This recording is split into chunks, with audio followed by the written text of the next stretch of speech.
बच्चों, आज हम देखने वाले हैं मीटर सेतु। ठीक है कि मीटर सेतु क्या होती है, तो इसके बारे में देखते हैं। मीटर ब्रिज, तो इससे पहले हम लोगों ने क्या देखा था, वेन ब्रिज देखा था, सॉरी व्हीटस्टोन ब्रिज देखा था।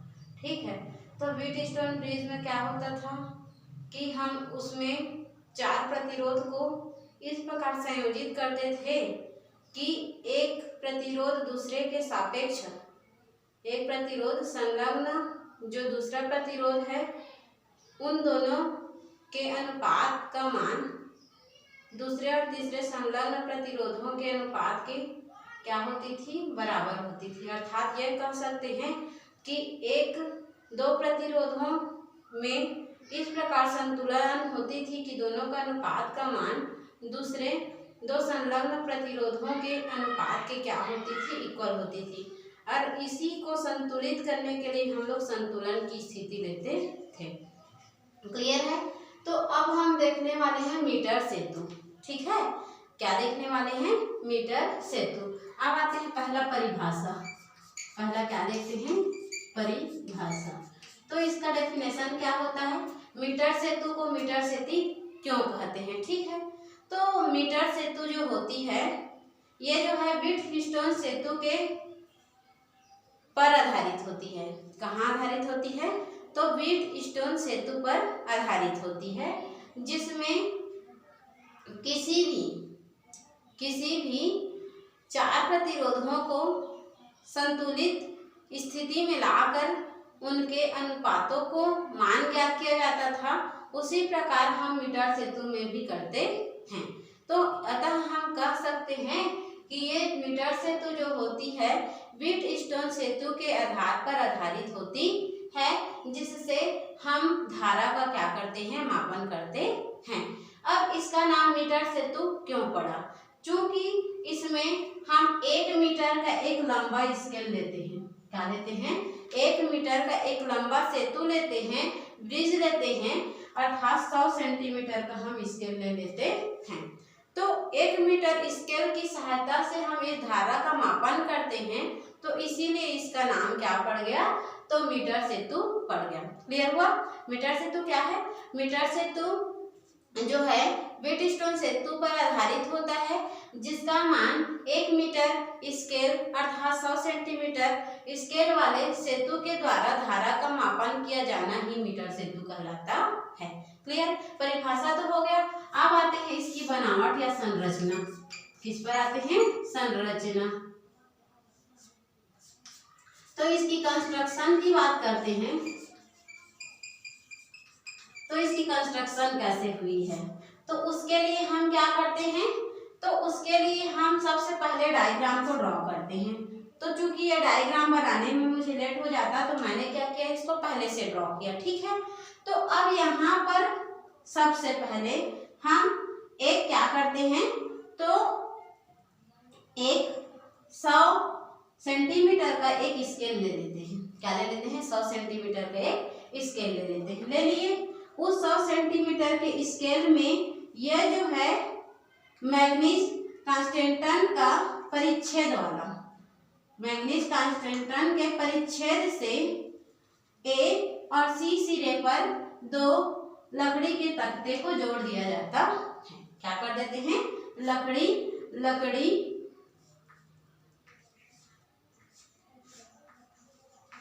लकड़ी के तख्ते को जोड़ देते हैं। ए के सिरे से मतलब AM तक और उसी प्रकार सी के सिरे से CY तक हम लकड़ी के तख्ते को जोड़ देते हैं। यहाँ तक क्लियर? फिर उसके बाद क्या करते हैं, तो उसके बाद हम इनके ये जो क्या लगी हुई है मैग्नीज मतलब कांस्टेंटन की जो परिच्छेद है, उस परिच्छेद से एक प्रतिरोध बाक्स लगा देते हैं।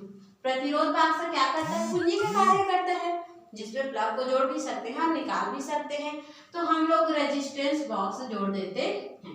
कैसा बॉक्स जोड़ देते हैं, रेजिस्टेंस बॉक्स जोड़ देते हैं, जिसका नाम क्या दे दिए, R दे दिए। अब फिर उसके बाद क्या करते हैं, यहाँ से हम Y से क्या करते हैं, एक अज्ञात प्रतिरोध S को जोड़ देते हैं। ठीक है, अज्ञात और ये ज्ञात है, ये क्या है, ज्ञात है। और इन दोनों के बीच ये जो है M से N के बीच एक गैप होती है, वहीं पर हम प्रतिरोध वाक्स को जोड़ते हैं।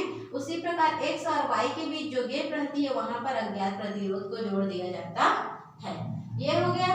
फिर उसके बाद जो N और X जो मोटी पट्टी है किसकी, तो स्टील की, ठीक है। स्टील या मैग्नीज की जो मोटी पत्ती है उस पत्ती में एक गैल्वेनोमीटर को लगा दिया जाता है। क्या कर देते हैं, गैल्वेनोमीटर को लगा देते हैं। और गैल्वेनोमीटर को लगाने के बाद हम क्या कर देते हैं, इसको एक जॉकी से जोड़ दिया जाता है। जॉकी से जोड़ने के बाद परिपथ के ये जो मैग्नीज कांस्टेंटन का परिच्छेद है वहां से इस परिपथ में AC पर एक कुंजी के और एक बैटरी को लगा देते हैं। और इस प्रकार हो गया इसकी कंस्ट्रक्शन, ठीक है। लिख सकते हो इसकी संरचना कि इसमें क्या किए हैं कि एक मैग्नीज कांस्टेंटन के परिच्छेद पर दो जो है लकड़ी के तख्ते लिए हैं जिसमें 100 मीटर की एक स्केल ली गई है। लेने के बाद वहां इन दोनों में से यहाँ N M जो मोटी पट्टी है उनके बीच जो गैप है उस पर एक रेजिस्टेंस बॉक्स को जोड़ दिए हैं जो कि ज्ञात है। और X और Y के बीच जो गैप है उस पर एक प्रतिरोध को जोड़ दिए हैं जो कि क्या है, अज्ञात है। अब इतना हम जान गए, इतना हमने जान लिया। अब आते हैं इसकी कार्यविधि पर। संरचना हो गया, ठीक है। फिर आते हैं कार्यविधि पर, इसका वर्किंग। अब ये कैसे वर्क करता है, तो सबसे पहले हम क्या करते हैं, तो सबसे पहले इस कुंजी बटन के को दबाते हैं, ठीक है। इसके प्लग को क्या कर देते हैं, जोड़ देते हैं। जोड़ने के बाद हम इसमें से धारा जो है इधर बहने लगती है। धारा क्या होने लगती है, बहने लगती है। उसके बाद हम क्या करते हैं, तो उसके बाद ये वाला जो जॉकी जुड़ा हुआ है, ठीक है, संयोजक पेंच जो जुड़ा हुआ है NX, उसी में से जो ज्ञात प्रतिरोध है, तो ये क्या काम करता है बताई थी मैं, रेजिस्टेंस बॉक्स है, मतलब प्रतिरोध बॉक्स है। ये बॉक्स से हम लोग प्लग को हम निकाल भी सकते हैं और डाल भी सकते हैं। तो यहीं से हम प्लग को निकालते हैं, मतलब प्लग को निकालते हैं। फिर उसके बाद इस पेज को NX के मध्य जो जुड़ा हुआ है D बिंदु जो कि संयोजक पेंच है, इस संयोजक पेज को हम इस प्रकार हिलाते हैं कि यहाँ पर ये जो गैल्वेनोमीटर लगा है, जो क्या धारा मापी लगा है, वो धारा मापी क्या कर सके, इसको किसी एक संतुलन के स्थिति में ला सके। इसमें क्या होता है, विक्षेप होता है। विक्षेप होने के बाद ये ऐसी विक्षेप होती है कि ये जॉकी B को इस प्रकार रखे कि ये जो है इसमें कोई भी प्रकार का संतुलन का स्थिति प्राप्त हो। अब इतना तो हो गया। फिर उसके बाद उस पेज को लगा दिए। अब यहाँ से ये जो है संयोजक पेज है, इस धारामापी G को क्या किया, तो जॉकी B से जोड़ दिया। अर्थात ये क्या हो गया, तो ये क्या हो गया, संतुलन की स्थिति में आ चुका, ठीक है। अब उसके बाद क्या करते हैं, तो उसके बाद ये जो है संतुलन की स्थिति में आने के बाद यहाँ पर व्हीटस्टोन सेतु पर आधारित है। ये किस पर आधारित है, व्हीटस्टोन सेतु पर। तो उस कंडीशन पे इस मीटर सेतु पर यहाँ एक प्रतिरोध P है और यहाँ कितने प्रतिरोध है, Q प्रतिरोध है। कौन से प्रतिरोध है, Q प्रतिरोध है। तो अब देखो ये कैसे वर्क करता है। तो यहाँ पर व्हीटस्टोन सेतु में दो संलग्न प्रतिरोध जुड़े होते हैं आपस में, और फिर उसके बीच में एक संतुलन बिंदु रहता है। संतुलन बिंदु मतलब धारामापी जो G को नापता है। फिर उसी प्रकार यहाँ से ये जो है फिर दो प्रतिरोध होते हैं। तो यहाँ माना कि वह दो प्रतिरोध क्या है, P और Q है, जो कि स्केल पर है, जो कि स्केल से क्या है, अटैचमेंट है। अब यहाँ पर इस धारामापी G के लिए हमें जो है व्हीटस्टोन सेतु इस पर कार्य करने लग गए। तो यहाँ पर P, Q, R, S क्या मिल गए, चार प्रतिरोध मिल गए और धारामापी इसके क्या करने लगे, संतुलित करने लगे। क्लियर है इतना। अब जॉकी B, ये जो जॉकी B है, तो वहां से वो संतुलित हो गया। तो ये हो गया उसकी कार्यविधि। क्या हो गई, कार्यविधि। कार्यविधि कैसे करते हैं एक बार और देखते हैं।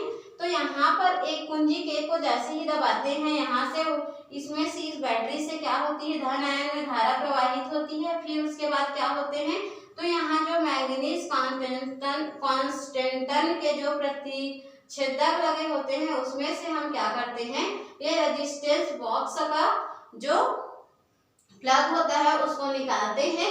निकालने के बाद इसमें जो है NX के बीच में जो संयोजक पेच लगे होते हैं उनमें क्या होने लगते हैं, तो उनमें विक्षेप होने लगते हैं। क्या होने लगते हैं, विक्षेप होने लगते हैं। विक्षेप होता है उसके वजह से गैल्वेनोमीटर जो होते हैं उसमें से धारा जो है इस प्रकार से संतुलित होते हैं, खिसकाते हैं कि ये इतना विक्षेप होता है कि इसकी स्थिति क्या ला सके, संतुलित कर सके। तो फिर उसके बाद ये इधर का विक्षेप इसकी स्थिति को क्या कर देते हैं, संतुलित करते हैं। संतुलित करने के बाद उसको जो कि B से जोड़ दिया जाता है। क्लियर है। अब उसके बाद हम क्या किए, जो कि B से जोड़ने के बाद ये जो जुड़ा हुआ है अब ये संतुलन की स्थिति में आ गया। अब संतुलन की स्थिति में कौन सा नियम फॉलो करता है, तो व्हीटस्टोन सेतु का। तो व्हीटस्टोन सेतु 4 प्रतिरोध होते हैं, तो इसमें भी हम 4 प्रतिरोध क्या है, P Q R S। 4 प्रतिरोध क्या क्या है, P Q R S। तो इन प्रतिरोधों का मान हम लोगों को क्या करना है, ज्ञात करना है। मतलब किसका मान ज्ञात करना है, अज्ञात प्रतिरोध S का मान ज्ञात कर लेना है। यहाँ तक क्लियर। अब हम देखते हैं इसकी सूत्र की स्थापना। क्या देखते हैं, सूत्र की स्थापना।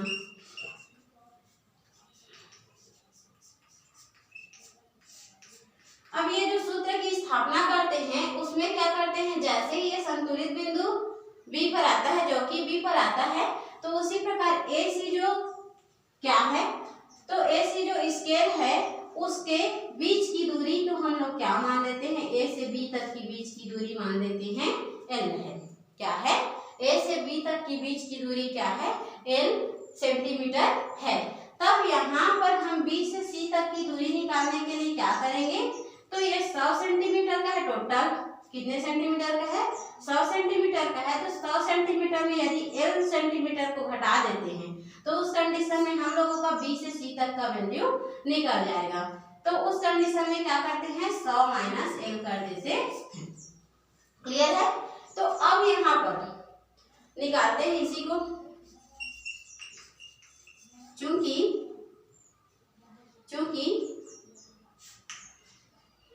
जो मीटर सेतु है, चूंकि मीटर सेतु कितने सेंटीमीटर का है, 100 सेंटीमीटर का है, जिसकी AC बराबर, जो कि AC बराबर कितने सेंटीमीटर की है, 100 सेंटीमीटर की है। यदि हम A से B तक की बीच की दूरी ज्ञात करें तो माना AB की बीच की दूरी क्या है, L सेंटीमीटर है। कितना सेंटीमीटर है, L सेंटीमीटर है। तब B से C तक की दूरी, तब B से C तक की दूरी 100 माइनस L सेंटीमीटर होगी। अर्थात यदि हम A से B तक की दूरी क्या मान लेते हैं, L मान लेते हैं। क्या मान लेते हैं, L मान लेते हैं। तब B से C तक की दूरी निकालेंगे तो टोटल के दूरी में इतना की दूरी को माइनस करने पर हम लोगों का आ जाएगा टोटल दूरी। क्लियर है इतना। तो इस प्रकार तब B C के बीच की दूरी आ गई इस प्रकार से। लेकिन अब ये क्या है, व्हीटस्टोन सेतु के नियम को फॉलो कर रहा है। किसका, तो व्हीटस्टोन सेतु का। तो चूंकि परिपथ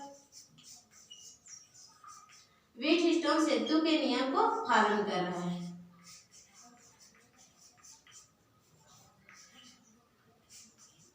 सेतु का पालन करता है, तब उस कंडीशन पे क्या हो जाएगा, तो उस कंडीशन में P बटा Q बराबर होता है R बटा S। इतना हम जानते हैं, P बटा Q बराबर क्या होता है, R बटा S। तो अब हम P बटा Q जो होती है, यहाँ से जो P है और यहाँ से जो Q है उसका मान निकालें तो P का, इस प्रतिरोध P का वैल्यू, प्रतिरोध P का मान किसका निकालना चाह रहे हैं, प्रतिरोध P का मान अब चूंकि ये क्या है, स्केल सेंटीमीटर में है, तो हर एक सेंटीमीटर के लिए रेजिस्टेंस होगा कि नहीं होगा? तो वो सेंटीमीटर के लिए रेजिस्टेंस क्या है तो हमको तो पता ही नहीं है। तो माना कि ये हर एक सेंटीमीटर के लिए, माना कि प्रति सेंटीमीटर के लिए P के लिए रेजिस्टेंस क्या है, x है। क्या है, x है। तो P के लिए रहे या Q के लिए, प्रति सेंटीमीटर के लिए रेजिस्टेंस कुछ ना कुछ होगी, उसको क्या मान लिए, x है। ठीक है, तब माना कि स्केल प्रति सेंटीमीटर, स्केल का रेजिस्टेंस क्या है, तो x सेंटीमीटर है। ठीक है, क्या है, x सेंटीमीटर है। तो हम इससे पहले जो है किरचॉफ के सेकंड लॉ से जानते हैं कि यहाँ पर जो भी यहाँ से यहाँ तक की दूरी चाह रहे हैं इस P के लिए, P कहाँ से कहाँ तक है, तो ये बिंदु B तक है। ठीक है, तो यहाँ से यहाँ तक चाह रहे हैं, तो उस कंडीशन में इसकी लंबाई L हो गई, तो यहाँ पर जो इसकी लेंथ है और यहाँ जो बहने वाली रेजिस्टेंस है, जो उपस्थित रेजिस्टेंस है, उन दोनों के गुणनफल क्या होंगे, बराबर होंगे कि नहीं होंगे। जैसे किरचॉफ का सेकंड लॉ क्या कहता है, तो ये जो कंडीशन था इसमें प्रवाहित मतलब इसमें जो उपस्थित प्रतिरोध और उसमें प्रवाहित होने वाली धारा विद्युत R और I के गुणनफल के बराबर होती थी। तो उसी प्रकार प्रतिरोध बिंदु P का मान निकालेंगे तो L और X के क्या होंगे, गुणनफल के बराबर होंगे। तो अतः P बराबर मिल जाता है, तो P बराबर क्या मिल जाता है, L इंटू एक्स। क्लियर है इतना, क्या मिल जाता है, L इंटू एक्स। ठीक है, अब इसका आगे स्टेप देखते हैं। तो P का मान आ गया L इंटू एक्स। तो उस कंडीशन में Q का मान निकालेंगे, किसका निकालेंगे, Q का मान। तो Q का मान भी यहाँ भी प्रति सेंटीमीटर के लिए क्या हो जाएगा, तो Q का मान के लिए हो जाएगा यहाँ Q बराबर 100 minus L into x. Clear है, ये है हम लोगों का फर्स्ट इक्वेशन और ये है हम लोगों का सेकंड इक्वेशन। अब इन दोनों मानों को हम क्या करते हैं, इस इक्वेशन में रख देते हैं।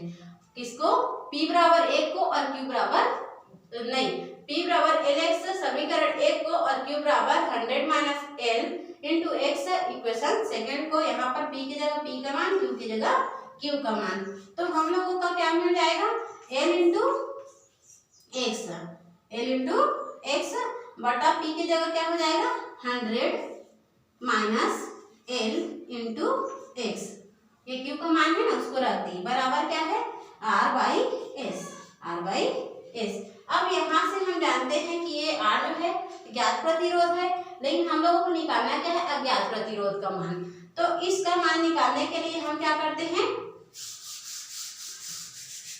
तो इसका मान निकालने के लिए हम लोग यहाँ क्या प्राप्त हुआ है, R बटा एस बराबर L इंटू एक्स बटा करके क्या मिला, तो 100 माइनस L इंटू एक्स। ठीक है, अब ये S को यहाँ रखते हैं, R को इधर क्या कर देते हैं, ट्रांसफर कर देते हैं। तो S बराबर मिल जाता है 100 minus L into x by L into x, और ये आ गया, ये R यहाँ डिनोमिनेटर बना है तो यहाँ न्यूमेरेटर बन गया। ठीक है, तो इस प्रकार हम लोग क्या करते हैं, अज्ञात प्रतिरोध R का मान ज्ञात कर लेते हैं। यहाँ x से x क्या हो जाएंगे, कैंसिल हो जाएंगे। यदि इसकी लेंथ और इसकी लेंथ पता रहे तब हम इसकी क्या कर सकते हैं, गणना कर सकते हैं। ठीक है, तो इस प्रकार हम लोगों की क्या हो गई, सूत्र की स्थापना हो गई।